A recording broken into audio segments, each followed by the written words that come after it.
রানী, কি খাচ্ছিস তুই লুকিয়ে লুকিয়ে? তরমুজ। তরমুজ? তরমুজ না রে, তরমুজ। তরমুজ। আর তুই এত বড়টা নিয়ে এসছিস? দেখো ধরে দাঁড়াতে পারছে না। আমি দাঁড়াতে পারছি।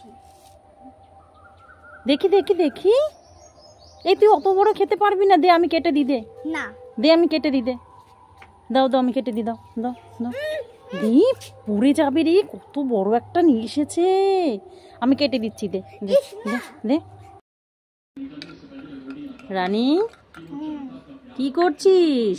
খেলছি। খেলছিস? ওইটা কি? ওইটা মাটির? ওইটা এটা উনুন, এটা গ্যাস উনুন? উনুনটা তো খুব সুন্দর। ওই দেখি একটু উনুনটা। কোথা থেকে এনেছিস উনুনটা? আমার দিদা বানিয়ে দিয়েছে। দিদা বানিয়ে দিয়েছে? উনুনটা তো খুব সুন্দর। এটা গ্যাস উনুন, এটা উনুন। এতে এবার রান্না করা যাবে। রান্না করছিস? ঠিক আছে, রান্না কর।